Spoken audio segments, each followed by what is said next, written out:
Anami, good morning. As always, good to hear from you. Great.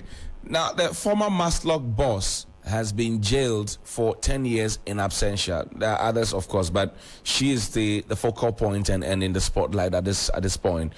Question is that, are we going to grab her? Are we going to use international resources to bring her home? Or are we going to wait until she comes back and then we grab her? What's the thing?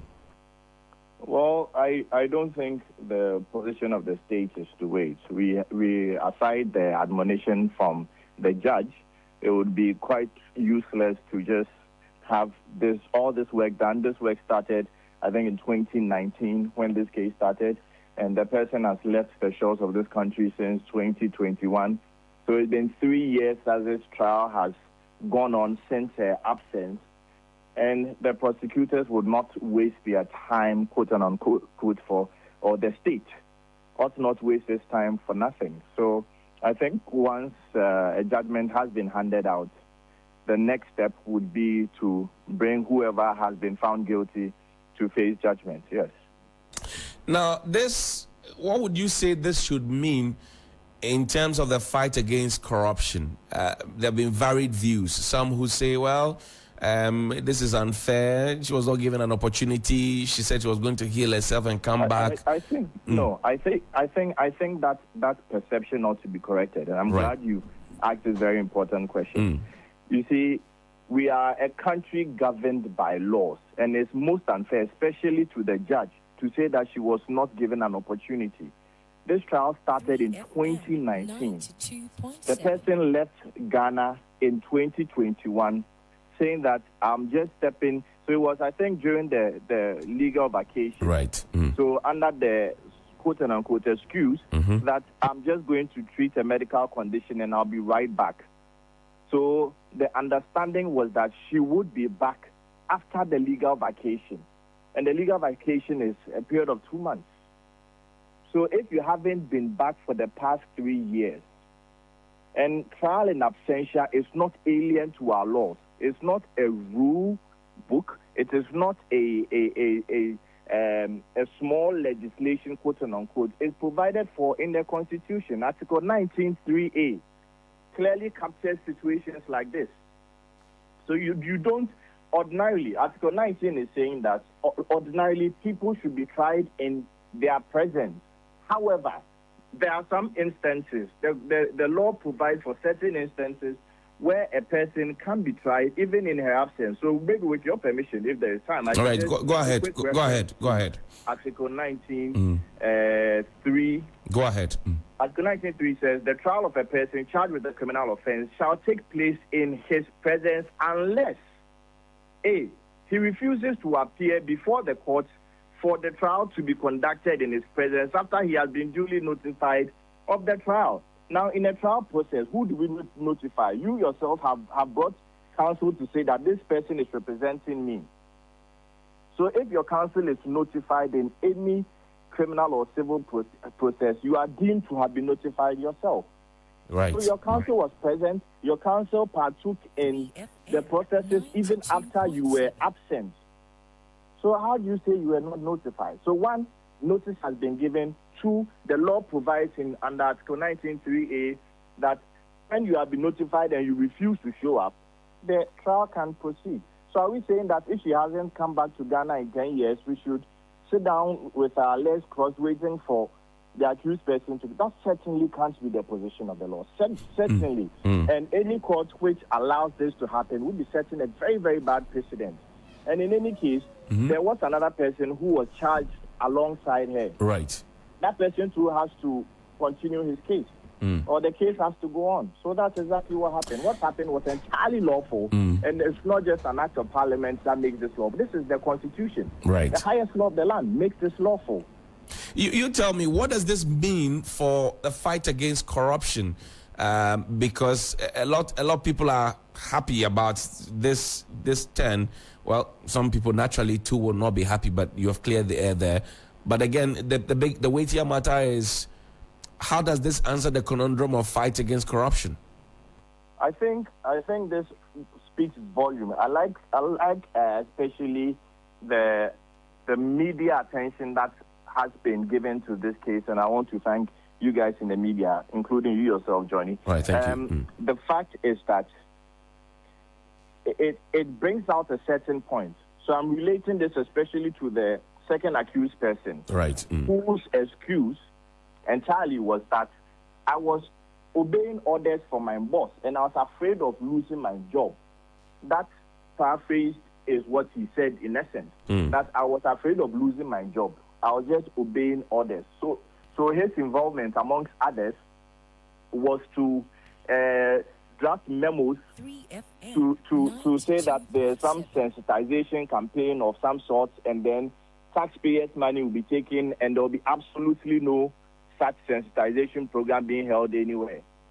So his involvement, whether or not he was taking orders from his boss, there are decided cases on this matter. Even if you are taking orders from your superiors, and these orders are unlawful or they are leading to some kind of criminality, it is not a defense to say that you are taking orders from your boss. So it's not just this case. There's also another case of AMPA and another versus the Republic. I think you should be in holding 4 of the sort. All right. You can't just be saying that I'm taking orders. So I think this particular judgment is very, very important for especially those in the public service. You are there as a professional. Don't just be saying that I'm just receiving orders when you know that those orders are leading to corrupt practices. When you do that, you would be caught. The judge made that very abundantly clear. But then some would say easier said than done, because just before you came on, Helen and I were discussing it, that a lot of civil servants may be afraid of the political class. And here I'm not pushing you into that hole, but I'm just maybe a line or two. What is the position of the law on that regarding when the political class or political superior asks you to do something, but then you, the civil servant and the professional, knows that it is wrong? What do you do?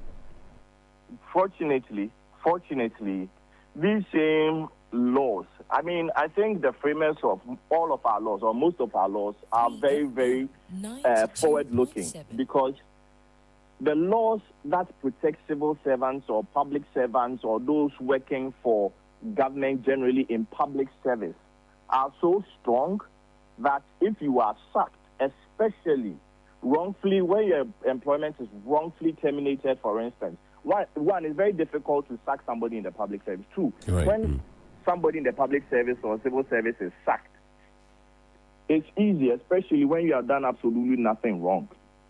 It's easy to have your position reinstated with all the benefits and the damages that come along with. So public servants should not be afraid to do the right thing. We are in a country governed by laws. You are there as a professional. Do not be afraid to do the right thing. If your boss is doing something you feel is untoward, is doing something you feel is corrupt, it's easy to say, you know what, I will not do it. And there's absolutely nothing that the person can do to you that the law does not have remedy for. That's it. Great. I know that there are talks about an appeal on the side of Sedinam and a team to come to court to say, look, this is not what we came to court to look for. And I know also that on your side, if they come, you're ready. But then what would be the next step from your end? Now judgment has been given. What is the Ghanaian public supposed to expect from your end in terms of enforcement of this judgment? Well, we would take steps to, we are taking steps to locate properties belonging to the person, the first accused person especially, so that we'll attach those properties to see how much money, or we'll attach them, of course, to see how much money, yes, we can get back into the state coffers to sort of ease the pain that has been inflicted on the ordinary taxpayer. Isaac Wilberforce Mensah, thank you very much indeed for your time this morning. We're grateful. Thank you very much, Johnny and Helen, and 3FM in general. Thank you very much. And he's a spokesperson for the Office of the Attorney General and Minister of Justice. So there you have it. Civil servants should not be afraid to do their work, because there are laws that protect them. That's right. And they can always enforce their rights under the laws. Of course, the state is going after the property of setting them, and they will attach them and see how much we can raise from it. There'll be small fundraising. No, be small, especially because in the event that some of these monies are not recovered, there's an additional 5-year sentence added on to the 10 years, as reported by the Daily Guide. In fact, they combine the whole thing for us this morning. It's a 15 years. 15 years, yeah, but it's 10 years. But then if you find the money, yes, then it's 10 years. If you don't find the money, they add it, and then it is 15 years. So you feel it. Charlie, what about the extradition? Like, how soon can we get her back home? Well, it says they're taking steps. You know, these are not easier matters. So they're taking steps. We hope. I mean, the lawyers of the person setting up, they have I think 30 days, 30 days within which to appeal, and 31 days or so. Yeah. So let's see what happens in that space, and how they deal with the issues as they have come before them.